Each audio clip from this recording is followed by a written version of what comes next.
We get our first look at the PSVR2 headset. Capcom showed off a little bit of Street Fighter 6, but not everybody's happy about it. And I finished the main story campaign of Horizon Forbidden West, and I've got my thoughts on the game. All that and the latest and everything cool today in the Rundown. Hey, welcome to the Rundown. My name is Victor Lucas, and I'm so glad that you've joined me here in the Electric Playground. Today's episode is brought to you by the Gaming Stadium. They are Canada's leader in online esports tournament facilitation. They've got tournaments happening every single weekend that you don't want to miss out on, and you can find out all about them at tgs.gg. Now, the Gaming Stadium has launched a new platform, actually. It's called Pepper, and Pepper is all about setting up your own tournaments and getting your friends involved and maybe putting some money on the line or some bragging rights, but they are going hard on this and sort of giving their experience back to the players out there to set up their own tournaments through pepper.gg. Check them out if you want to find out more. And of course, I've got a dedication. I had a pretty hot rundown the other day talking about Uncharted and some of Nintendo's recent moves, and I got a lot of comments, so I've got three different dedications that I want to give. One's to Jason Prince, who says, "Thank you, Victor Lucas, for blasting Nintendo and also being a voice for so many of us out there. Play forever." That was all caps, so that got my attention. Thank you, Jason. Phobia says Nathan Fillion felt more like Nathan Drake in his short 15-minute film. I would rather watch more of that. And yes, I think I agree with Phobius on that one. And T says Victor is not having a good day on the Rundown today. All valid and justifiable points. Now, of course, everybody was talking about the Uncharted review that I did in that particular rundown. I didn't hold anything back. That movie was incredibly disappointing. Aesthetically, it kind of looked like the games for sure. And I don't think I have a huge problem with Tom Holland as Nathan Drake, but there were a lot of concessions made, and I don't want to throw all my hatred at Mark Wahlberg, but there were a lot of concessions made to, turn this into a movie that I thought didn't honor the games at all. And so I let loose in my review. If you haven't seen the review, it's non-spoilery. You should check that out. Please check that out before you buy tickets to go see this movie. Well, of course, the movie became a big hit over the weekend because Tom Holland is an unstoppable force, and I think that we're probably going to see Tom Holland in a lot of different movies, a lot of them from Sony, although I've heard that he's taking a break. But Uncharted is now a franchise for Sony, so there's going to be a sequel. Boo. But hopefully they do a better job. But you know what I want to do is I want to ask you guys in the comments below, in the chat today, who do you think should have played Nathan Drake? Pick your casting. You can say Victor Sullivan too instead of Mark Wahlberg. And I think one of my big issues with the film was that those two just don't feel like the characters. So who do you wish was Nathan Drake? And if you want to put in Victor Sullivan in there too, please go ahead. I'm very curious to read your replies, and I know a lot of them are going to be Nathan Fillion, but maybe you've got some other ideas. And the other thing that happened in the rundown that people were commenting on was, of course, Nintendo's decision to close down the eShop for Wii U and Nintendo 3DS. Now, I don't have a problem with that, as I talked about in the rundown last week, but I do have a problem with not being able to download those games that you've already purchased before. If you're interested in more on that topic, because it's in the comments, but I go into it in great detail in the previous rundown, so please take a look at that. But we've got a new rundown to get to, and we're going to start with some news coming out of the PlayStation camp. We finally got a look at the new PlayStation VR2 headset. It was revealed today in a Sony PlayStation blog post, and it gave us a good indication of the formation of this new device and how it sort of ties into the look and feel of the PlayStation 5. That was a very big point of concern for the makers of this new VR immersive piece of entertainment and technology, and I think that's a pretty cool kind of fit. And of course, the device has got some really incredible technology in it. It's got 4K displays for your eyes, and it also has 110 degrees of field of view, so it's really going to feel crystal clear and like we've got a really good sense of being able to look all around us with the peripherals and everything. It does look pretty damn cool, I do have to say. They showed us the new controllers for the PlayStation VR2 already. They've teased a little bit of footage with the Horizon game that's out there. And, I think that we're going to see some pretty spectacular VR entertainment that's going to come bundled with the device. And, of course, I think a big question that everybody has, I think it's pretty safe to assume that most of the the original PlayStation VR software will be backwards compatible on PSVR2. That would be a massive mistake if it isn't that way. One thing that I definitely wanted to point out, though, is that there's a cable out of this device. So it's not a wireless solution for the PlayStation 5. You're still going to be connected to the console, but theoretically, the resolution bump and the fidelity bump is going to be so massive that we really won't care. And it's also a lot less cumbersome than the rat's nest of wires and cables that come out of the traditional PlayStation 5. And I've actually got a quick little video of it, because you can hook up the PSVR. You can hook up the original PSVR to PlayStation 5 and play cool games. I have no issue with the software, and the technology is pretty cool, but it's just a lot of stuff that you have to connect, and that's one of the things that we definitely want to see improved as we enter into this new era. It's an interesting blog post for sure, because we're starting to see some of the people behind the scenes that are working on this technology. And there's actually a great quote that's been highlighted in there from Eugene Murasawa, who's the senior art director. It says, "When I started to work on the design for the PlayStation VR2 headset, one of the areas I wanted to focus on first was the idea of creating a vent in the headset to let air out, similar to the vents in the PlayStation 5 console that allows airflow. Our engineers came up with this idea as a good way to allow ventilation and avoid having the lens fog up while players are immersed in their VR games. I worked on many design concepts to achieve this, and in the final design, you can see there's a little space in between the top and front surface of the scope that contains the integrated ventilation. I am really proud of how this turned out, and the positive feedback I've gotten so far. I hope our PlayStation fans will also agree, and I can't wait for them to try it out." And I concur with that statement. I can't wait to try out the PlayStation VR2. I've expressed some questions about Sony's decision to continue with VR, because there were lots of other choices for the company to go in, and I think that the PlayStation Portable and the Vita were both really fantastic products that maybe didn't get the full support or the full kind of force of PlayStation's power behind them in terms of marketing and in terms of developers working on incredible software. So, and it's not an either-or situation, but it just feels like they are rushing to make VR big again, and I think there are still a lot of questions and a lot of concerns. I want to know from you guys, though. Are you guys PlayStation VR 1 users? Do you play with that device still? Do you have an Oculus Quest 2? Is VR something that you are really interested in? I know that I can't wait to play games like Moss 2, which is coming up very soon. I've had some incredible experiences in VR, but I do know that it's not for everybody, and a lot of people have hesitation with it.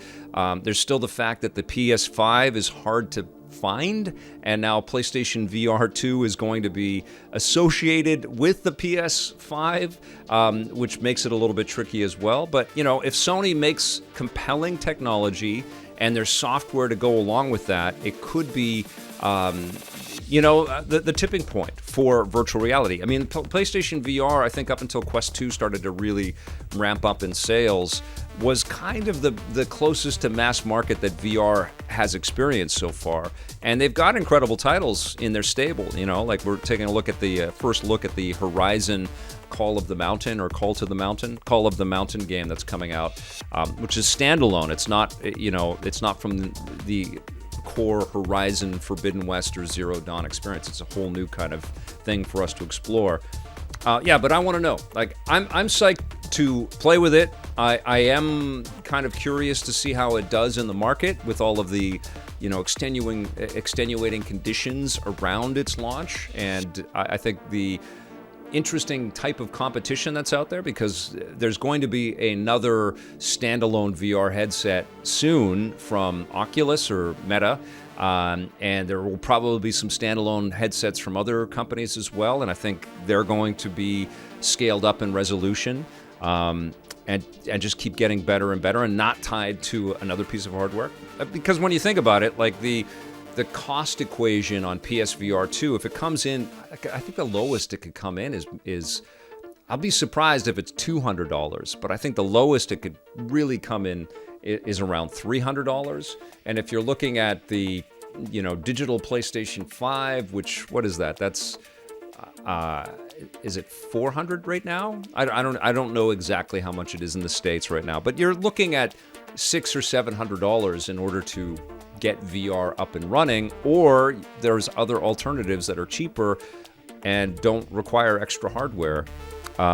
So it will be interesting to see how this all factors in, and I think chief among the deciding factors is the technological experience and the value for the money, but also the software decisions. And Sony's got just incredible developers in its stable. So who knows? We might be shocked by how well PlayStation VR2 does. But I definitely want to hear from you guys.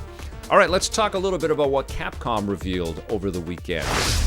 There was a late-night reveal of Street Fighter 6 over the weekend. It had the internet buzzing. I saw all kinds of tweets going on about the very brief glimpse that we got at Street Fighter 6, which looks like an extrapolation on the cartoony, exaggerated, animated look that we've seen from the Street Fighter games over the last couple of iterations.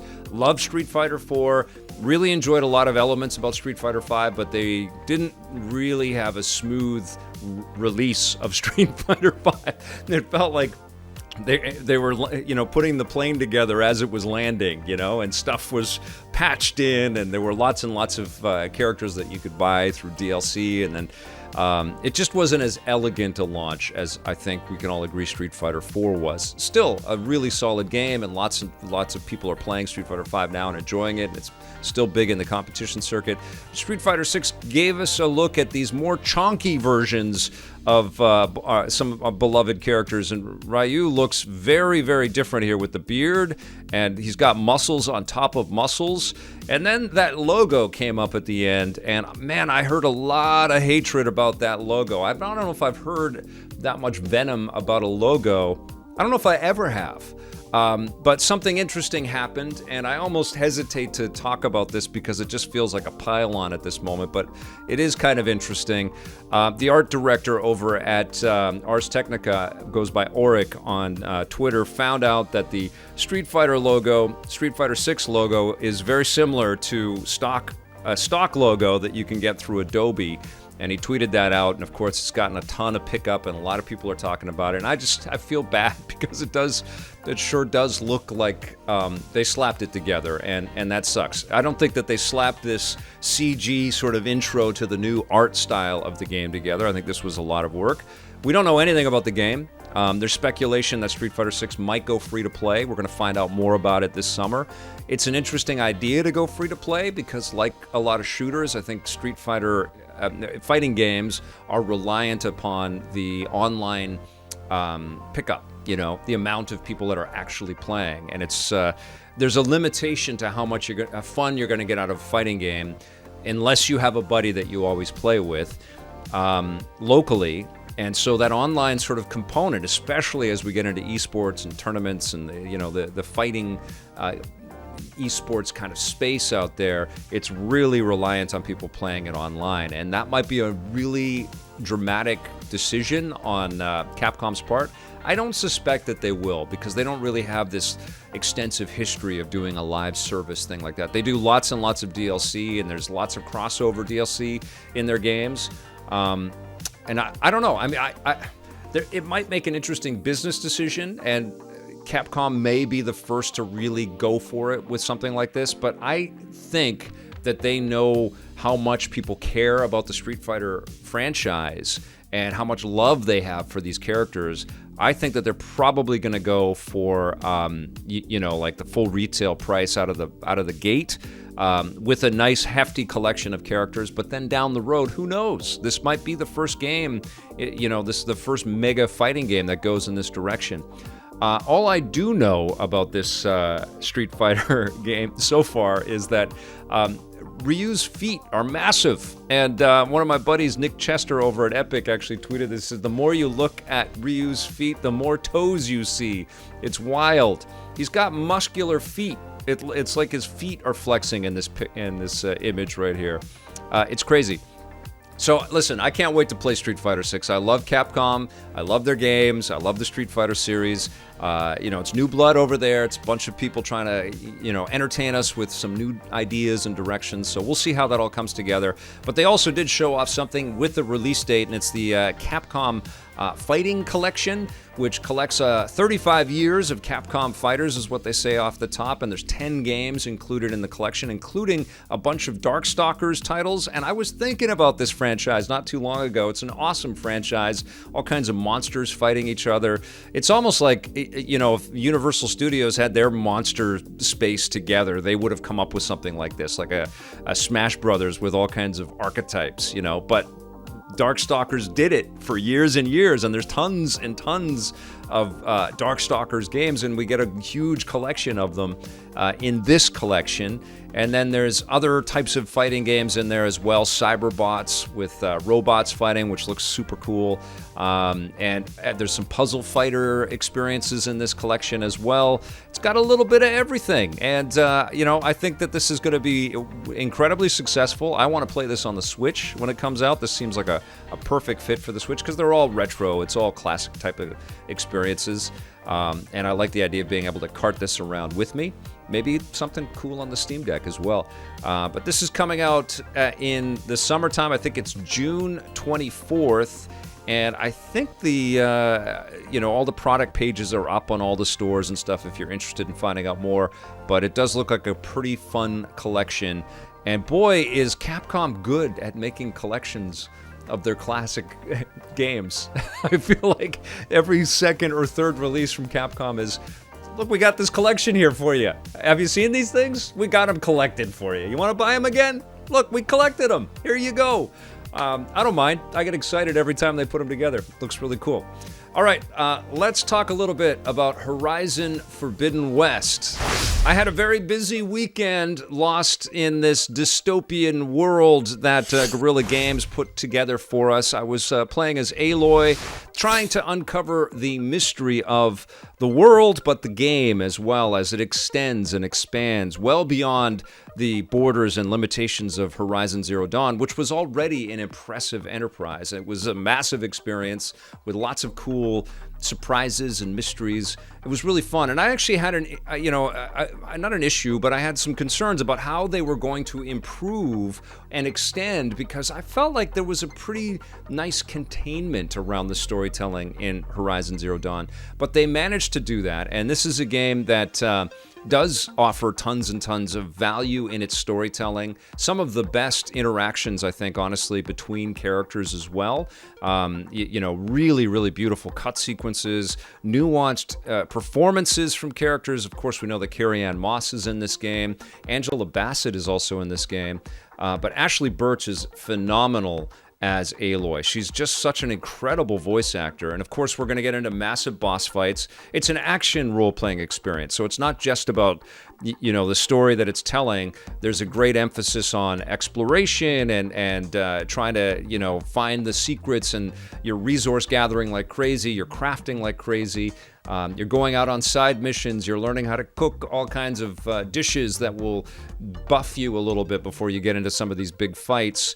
And you see a massive map with a lot of interesting ideas and a lot of interesting topography. You're going to be in the snow. You're going to be in swamps. You're going to be along coastlines. You're going to be swimming underwater, and you're going to be fighting a whole host of all kinds of mechanical monsters. And it's incredibly challenging because for the most part you're like a cave person. You've got at one point one of the characters I was fighting says, "You've got sticks and stones and you're fighting me," and that there's truth to that. And I felt that in the first game, I felt a little bit of frustration. It's like, why is everyone so OP? And I've got my bow and arrow out here, maybe with some acid things on it or whatever, or like a freeze bomb or something. But they're shooting lasers at me. Well, there's a lot more lasers and a lot more combat and a lot more ferocious monsters that, can swim better than you and have giant jaws and might have tails, and they might swing around and smash you and send you flying. And I felt like, what the hell? Like, I've got these abilities, I've got these, latent skills as Aloy, and I've got an understanding of why there is this technological kind of imbalance in this world, this broken world, more than other characters in the game. Why can't I get a laser gun? Why can't I build something a little bit more powerful? Why am I crafting arrows fighting this giant robot? And also, I felt a little bit of like, we could have extended the melee combat in the game, because you do get into a lot of confrontation with different enemies where you're using your spear, and it's effective, it's powerful, and you can power up the attacks and stuff like that, but you're not really doing parrying moves or blocking. It's not as interesting dynamically as something like a From Software game, where parrying and blocking and dodging and stuff is really important. You can dive roll and you can slide under enemies and stuff like that. You do have mobility for sure, but I just felt like the sort of face-to-face combat could have been cooler. And I also feel like scrubbing everything that has been powered up from Zero Dawn and sort of giving the player the opportunity to level up again, basically from zero, and facing off against some of these creatures as if it's the first time, felt a little bit out of place with the level of authenticity that the storytellers and the craftspeople that built this game had endeavored to achieve. It just felt like, why am I like relearning a lot of the stuff that I was already so kick-ass by the end of Horizon Zero Dawn. And that, that's not to say that the grind was grueling, because certainly what I was doing was playing this game in huge chunks. Like, to beat the game over the weekend, I think I put 35 hours in just to beat the main campaign. I did a few side missions. It's a massive game. But I was fighting a lot of bosses, and I did feel like it's silly that I'm just like dodge rolling out of the way instead of like really getting into some head-to-head, like feeling powerful type combat with some of these creatures. And so I was struggling a little bit with that. I was also struggling a bit with the climbing in the game, because there are some things that you can do through the accessibility where you can make it a little bit easier on yourself, and I eventually did do that, but you really don't know where you're going to be able to climb until you use your focus to see the walls and the world around you. Now, you can climb a lot more than you could in Horizon Zero Dawn, which I talked about in my first look at the game, and I like that, but there's a set path. It's not like Assassin's Creed or even Breath of the Wild. You can't climb anywhere. You have to go on specific routes. And so what you can do to make things easier on yourself, and this is what I did, is you go into the accessibility settings, and you can kind of set that on all the time, so you can kind of see the lines and stuff, and that makes it a lot less frustrating. But I was, climbing up some walls and thinking that I could like get to another handhold, but it's not a handhold. It just looks like one, and I was falling,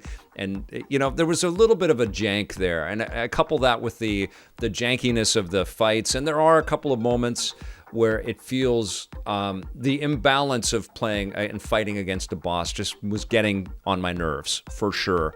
But at the same time, I didn't complete everything in the game. I didn't go and boost every weapon that I have. I didn't go and collect every single thing. I was able to beat the game and get through the game with the tool set that I had acquired, and I picked up some cool bows, and I beefed up my staff, and you can obviously augment the weapons in some specific ways, and you get new costumes and stuff. So I know that there are ways, if I had spent even more time in it and explored more of the world, I could have accessorized myself to be a lot more powerful later on in the game. Now, I did manage to beat the game with the equipment that I was able to pick up in as much that I explored. But I did find it a little bit weird. Like, Aloy is such a clever person, but she's fighting with sticks and stones, comparative to some of the enemy types that you get into. And so that, those are my main quibbles. I gotta say, I'm not crazy about the outfits and the costume choices in Horizon. I talked about this in Zero Dawn back then as well. It looks like I think that there's some tribal influence in there for sure, and probably the developers looked at all kinds of tribal influence from, previous tribes, because this is an interesting, like, we're going back to primitive days using whatever these people have been able to pick up from the remnants of society and civilization. But sometimes it just felt a little, I don't know, superfluous or just like crazy accentuated. There was one costume that I picked up. I won it through being so badass in the game. But I basically looked like I was wearing a chicken outfit, and it's like I don't really want to look like a chicken. I mean, it's cool, I guess, that you have these flamboyant sort of things, and you got like this chicken head thing going. But I don't know. I got beyond that for sure. It's not the world building that I didn't fall in love with it. I didn't fall in love with it in Zero Dawn. I didn't fall in love with it again here. But there's certainly such a commitment to it that I admire and I respect, and I love the ambition of the game too. And I talked about, like, you'll go around these towns and you'll meet all kinds of people, and there's just so much life and vitality in the game that is really hard to it's irrefutable. Like, it just bowls you over how much work is in this game, which has taken 5 years to make, right? Like, Sony and Guerrilla Games invested a hell of a lot to make this thing very special. And of course, it's impossible to put down once you start playing the game. And that's really where the game, what the game is about. It's the experiential elements. It's the getting past fights. It's getting into conversations. It's learning the skill sets. It's, wiping your brow after you've done something really remarkable. Also, like, I just loved the gliding that you could do in the game. This is one of my favorite, pieces that I did, and it's not too far into the game, but you pick up this incredible gliding ability, and it shows you how large the world is, because you just come into this early town that you find early in the game. And I've tried my best to not spoil too much with the clips and footage that I've shown in here, but I got to tell you, it's so big. It's really hard to feel like you are spoiled by whatever you see, because you're just going to keep exploring and exploring. There's a lot of value in this game. But yeah, I mean, primarily it's the combat I wish was a little more nuanced, and I feel like the technology that Aloy has could be a little more interesting. That could have evolved, I think, a little bit more with this sequel. I think it's a wonderful game, and I absolutely, just like I said in my first look, I mean, this is why you have a PlayStation. Whether you have a PS4 or PS5, you cannot lose with this game. And I'm sure it will come to PC just like Horizon Zero Dawn did. It's definitely one to play. I don't think that it hits me emotionally like some of Sony's other big, it's not Last of Us or Uncharted or the Spider-Man games, but it's still really, really beautiful, rock-solid entertainment.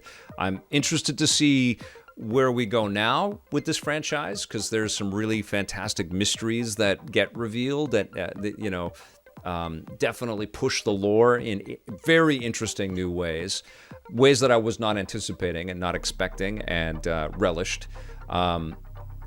But in terms of where we are now, this does feel, like an improvement with the elements of the gameplay and the pieces of the gameplay.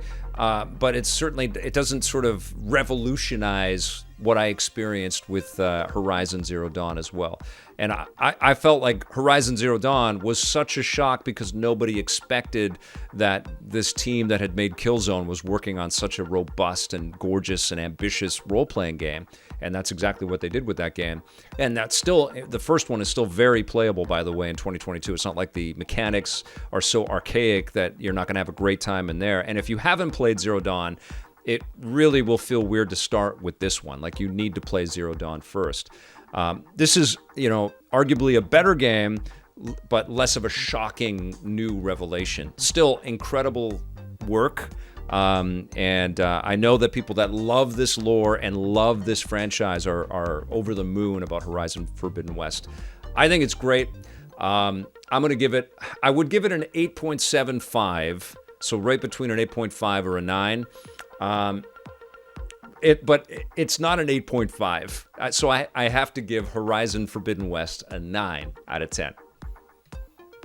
All right, I've got one last thing to tell you guys about, and this is another retro collection that's headed our way for the PlayStation 4 and playable on PS5, but also for the Nintendo Switch. It's the Wonder Boy collection, and this is from In Games, who's doing some fine work digging into libraries and finding all kinds of gems and getting developers to bring these things back out again with all kinds of filters and scan effects and things. But we get Wonder Boy from 1986. We get, I forgot all the names. Monsterland, Wonder Boy, and Monsterland in 1987. Monster World 4, I think. Monster World and then Monster World 4. They kind of changed branding as they went along with these games, but lots of great cartoony characters and interesting abilities. Of course, we've seen some of these games get remade along the way as well already, but I'm looking forward to checking these out for sure. I know that Johnny Millennium is a massive fan of that franchise, and they did some great releases on classic Sega consoles, so it's going to be fun to be able to play those on the run on the Nintendo Switch. And the other thing, too, is that they're both coming out physically, the PlayStation 4 and the Switch version. They're coming out physically, so if you want them in your collection, you can get them that way, but you can also, of course, buy them digitally as well. And those are coming up in the not-too-distant future, so take a look for the Wonder Boy collection. All right, you guys, that's going to do it for the rundown today. Thank you so much for watching. I'll be back again soon with a brand new episode for you. In the meantime, thank you for following our Twitch channel, twitch.tv/EPN, and our YouTube channel, youtube.com/EPNTV. Thank you to all of our subscribers. Thank you very much to all of our EPN members on YouTube. You guys are all incredible. Thanks for your support. We'll see you soon. And until then, play forever.